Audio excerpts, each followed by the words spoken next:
इन दोनों को मिला करके उसका स्वाद पिंडा दिया है। तो किसी ने पूछा कि ऐसा क्यों करते हैं?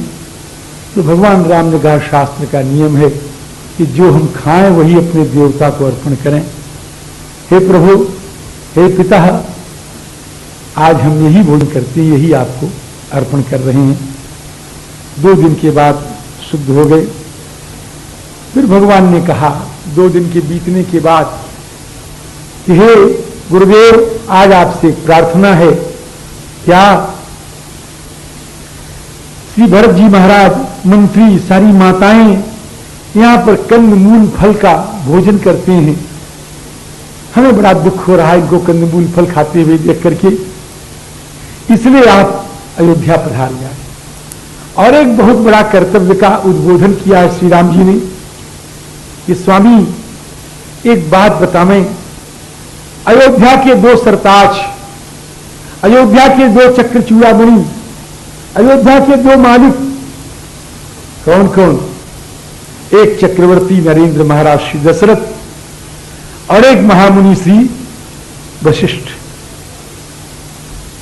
श्री राम जी कहते हैं, कर्तव्य का उद्बोधन है कि महाराज, हम ये पूछना चाहते हैं आपसे कि क्या कि आप यहां अमरावती राव, आप यहां हैं और राजा स्वर्ग में? एक प्रश्न निकल आया अपने आप, अयोध्या किसकी बल पर है?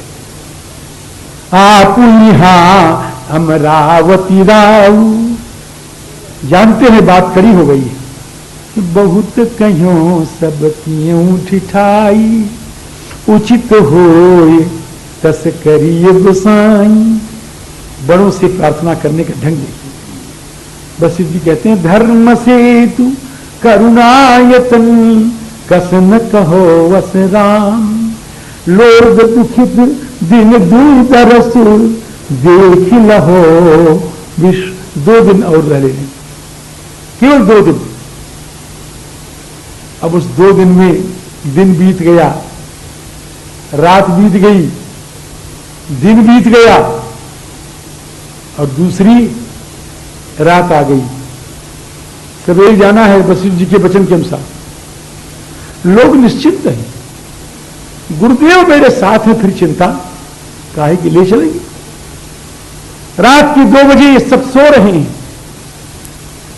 सब सो रहे हैं, निश्चिंत। लेकिन 2 जग रहे हैं। रात के 2 बजे 2 जग रहे हैं, 2। एक खड़ा होके जग रहा है, एक बैठ के जग रहा है, एक कुटिया के बाहर जग रहा है, एक कुटिया के भीतर जग रहा है। आप समझ गए? कुटिया के बाहर टहल करके जग रहे हैं कौन? श्री लखनलाल जी महाराज। और कुटिया के भीतर आंखों में आंसू छलछला रहे हैं, गंभीर चिंता की मुद्रा में निमग्न जग रहे हैं कौन? श्री भरतलाल जी महाराज। कैसे जग रहे हैं? तालाब में जल सूख गया, कीचड़ बचा है, कीचड़ में जल है थोड़ा सा, मछली उसमें लिपटी हुई है, जल पी करके जीवन धारण कर रही है। मछली सोच रही कल क्या होगा जब कीचड़ का जल सूख जाएगा। भरत जी सोचते हैं गुरुदेव के वचन के अनुसार 2 दिन बीत रहे हैं, कुछ घंटे बाकी हैं, कल जाना होगा। निसी न नींद नहीं भूख दिन, भरत विकल सुचि सोच, नीच कीच बिच मगन जस, नहीं सलील सकोच। कोई युक्ति आई नहीं, बड़ी बड़ी युक्तियां हैं, कोई युक्ति आई नहीं। रात बीत गई, सवेरे गुरुदेव ने बुलाया और गुरुदेव ने कहा कि आप लोग बताएं, उपाय बताएं कि किस उपाय से राम जी वापस चल सकते हैं। बड़ी सुंदर बात कह रहे हैं, आप लोग उपाय बतावें, उपाय आप लोग बतावें, करने के लिए हम तैयार हैं सियाराम? के विधि अवध चली रघुराऊ, कहु समुझी सोई करियऊ पाऊ। इसका परिणाम क्या हुआ? उतर न आव लोग भय भोरी। वशिष्ठ जी ने पूछा, किसी को जवाब ही नहीं आ रहा है। उपाय? हम तो आपके बल पर निश्चिंत हैं, लोग पागल हो गए। भरत जी उठ के खड़े हो गए कि गुरुदेव ये कोई उपाय नहीं बताएंगे। क्यों? कि इसलिए नहीं उपाय बताएंगे कि इन्होंने सोच रखा था कि आप उपाय करेंगे। आप उपाय करेंगे। जब आप उपाय पूछ रहे हैं तो बेचारे पागल हो गए हैं। मैं बता रहा हूं, तुमने विश्वास नहीं किया था कि विश्वास तो मेरा था। लेकिन जब आप जी ने राम जी से कह दिया कि 2 दिन और रहने दो, उसी दिन मैंने समझ लिया कि आप हो गए। समय तो था ही, जिस समय राम जी ने कहा था सब लोग जाएं, उस समय आप चाहते तो कह देते कि आपके साथ चलेंगे। तो हमने समझ लिया आप कैसे कहेंगे। गुरुदेव, हम तो एक प्रश्न पूछना चाहते हैं, सूर्यवंश के राजा इतने ऊंचे क्यों बहे? भानुवंश भय धूप घनेरे। बड़ा तर्क है महाराज इन प्रश्नों में, बहुत तर्क है। वशिष्ठ ऐसे महात्मा को चुप करने वाला तर्क है। भानुवंश भय धूप, सूर्यवंश में एक से एक बढ़ के राजा हुए। क्यों गुरुदेव? दूसरे वंश क्यों नहीं बढ़े? क्या सूर्यवंशी आसमान से पैदा हुए? क्या जमीन फोड़ के पैदा हुए? क्या ये मां बाप से नहीं पैदा हुए? जन्म हेतु सब कहां पितु माता। क्या ब्रह्मा ने इनके साथ पक्षपात किया है? कर्म शुभाशुभ देहि विधाता। फिर सूर्यवंशी इतने क्यों बढ़े? गुरुदेव, इसका उत्तर मैं दे रहा हूं। सो गोसाई आपकी वजह से बढ़े। अगर सूर्यवंशियों के भाग्य में ब्रह्मा ने ना लिख दिया है तो आपने उसको हां करके छोड़ दिया है। सो गोसाई जी विधिगति छे की, सके को तारी टेक जो ते की। आप जो कह देंगे ऐसा होगा, उसको कौन माई का राज दुनिया में है जो खत्म कर सके? आज तक सूर्यवंशियों के ऊपर जब भी विपत्ति के बादल मंडराए, आपके चरणों का सहारा लिया और आपके कृपा रूपी वायु ने उन बादलों को छिन्न भिन्न कर दिया। लेकिन हे गुरुदेव, हे महर्षि, हे त्रिकालज्ञ, हे सर्वसमर्थ, हे परम समर्थ गुरुदेव, सबके लिए आपके पास उपाय था। मेरे पिता दशरथ के लिए उपाय था, रघु के लिए उपाय था, और अन्यान्य राजाओं के लिए उपाय था। लेकिन अभागा भरत जब आपके सामने आया तो आप पूछते हैं उपाय तुम बताओ, है? उपाय तुम बताओ। आपने श्री दशरथ से उपाय नहीं पूछा, आपने दिलीप से उपाय नहीं पूछा, आपने रघु से उपाय नहीं पूछा, उनको उपाय बताया आपने। लेकिन अभागा भरत जब आया तो आप उपाय पूछते हो। गुरुदेव, आपकी सिद्धाई में कोई कसर नहीं है। आप सिद्ध पहले भी थे और आज भी है, भविष्य में रहेंगे। लेकिन मेरे अभाग्य ने आपकी सिद्धाई को यंत्रित कर दिया है। बूझियो ही उपाय अब सो सब मोर अभाव। अब पूछते हैं, अब का भाव मेरे ऋषि महाराज जी क्या करते थे, अब पूछते हैं। गुरुदेव, माता कैकेयी ने पूज्य पिता से वरदान मांगा। राम जी के वनगमन को सुनकर के मेरे पिता के कर्तव्य विमूढ़ हो गए। कुछ समझ ही ना पाए मैं क्या करूं। भरत शत्रुघ्न घर में थे नहीं, श्री राम लक्ष्मण जंगल जा रहे थे।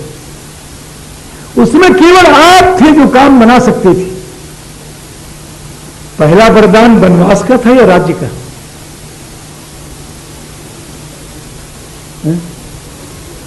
पहला वनवास राज्य का था। राज्य की वनवास की मांगते मांगते राज्य किसका हो गया? भरत का हो गया। और उस भरत के राज्य में दूसरी याचना है कि राम जी को वनवास मिले। गुरुदेव, आप चाहते तो कह देते कि कैकेयी भरत को राज्य हो गया, अब भरत के राज्य में तुम परियाचना कर रही हो, राम यहां से छोड़ के अयोध्या से हमारे आश्रम में रहेंगे, लेकिन जब भरत आ जाए, राजा हो जाए, और राजा भरत के सामने हम प्रस्ताव करेंगे कि आपके राज्य में एक पत्नी ने अपने पति से अपने बेटे की वनवास की परियाचना की है, राजन क्या किया है? और उस समय में बताता गुरुदेव कि क्या होना चाहिए, लेकिन हाहंत समय निकल गया। अब तो श्री राम जंगल आ चुके हैं, महाराज चले जा चुके हैं। बूझिए मोहि उपाव अब सो सब मोर अभार, सुन स्नेह मैं बचन गुरु उरउम गा अनुराग। गुरुदेव का हृदय अनुराग से उमड़ पड़ा कि भैया मैं वही करूंगा। मैं कह रहा हूं, उपाय बता रहा हूं कि क्या कि तुम दोनों भाई जंगल चले जाओ और श्री राम लक्ष्मण सीता अयोध्या आ जाए। तुम कानन गवन दो भाई, फेरिय लखन सीय रघुराई। भरत जी ने कहा, गुरुदेव मुझे विश्वास नहीं कि आप सच कह रहे हैं। ऐसे कहा कि कानन करऊं जन्म भरी बासु, यही ते अधिक न मोर सुपासु। अंतर्जामी राम सिय तुम सर्वज्ञ सुजान। जयपुर संदेह हो गया, अगर आप जयपुर में सच, अगर आप सच कह रहे हैं तो प्रमाण करिए। भरत जी महाराज को लेकर के श्री वशिष्ठ जी महाराज राम जी के पास आते हैं। राम जी ने इशारे में कहा कि आज आपके प्रस्थान का दिन है। श्री वशिष्ठ ने ना कर दिया, रघुनंदन आज मेरे प्रस्थान का दिन नहीं है, आज तुम्हारे सोचने का दिन है। 2 दिन के पहले वाला जो वशिष्ठ था और आज के वशिष्ठ में जमीन आसमान का अंतर। उस दिन के वशिष्ठ को तुमने अपने बात जाने ले लिया था रघुनंदन, लेकिन आज का वशिष्ठ किसी का भक्त बन के आया है। कौन है वो जिसकी भक्ति आप कर रहे हैं? कि भरत भगति बस भय मति मोरी। इसका दोनों से तरह से अर्थ किया जाता है कि भरत की भक्ति ने मुझको जीत लिया या मैं ही भरत का भक्त बन गया। श्री राम जी प्रसन्न हो गए। राम जी तो यही चाहते थे। ये राम जी का ये इसीलिए सूत्रपात है कि राम जी ने देखा कि भरत वशिष्ठ जी महाराज को जितना भरत भाव से भावित होना चाहिए उतने नहीं है, अब होना चाहिए। इसीलिए भगवान का ये उपक्रम था। भगवान गदगद हो गए, हे प्रभु भरत जी का भाग्य की बड़ाई कौन कर सकता है? राउर जाफर यस अनुरागु, को कही सके भरत कर भागु। हे प्रभु मैं आपसे निवेदन कर रहा हूं कि भरत जी महाराज जो कुछ कहें वही करने के लिए हम तैयार। जो कुछ भरत कहें वही करने के लिए हम तैयार। सियाराम जी श्री भरत जी महाराज से वशिष्ठ जी महाराज ने कहा कि आप अपने भाई से कुछ कहिए जो आपकी इच्छा हो। भरत जी गदगद हो गए कि गुरुदेव इस स्वभाव कोई नया नहीं है, मैं जानो निज नाथ स्वभाव। मैं इनके स्वभाव को जानता हूं। इन्होंने खेल में भी मुझ पर कभी क्रोध व्यक्त नहीं किया है, खेल में भी मुझको हारने पर भी जिताया है। और मैंने भी कभी इनके सामने आज तक बात नहीं कही, आज तक इनसे मैंने भाषण नहीं किया कभी, संकोच के कारण। इतना नहीं, मैंने कभी मुंह उठा, अपना सर उठाकर इनका मुख भी नहीं देखा, ठीक से जैसा देखना चाहिए। महू स्नेह सकोच बस सन्मुख कहो न बैन, दर्शन तृप्त आज लगी प्रेम पिया से नैन। जिनको देख करके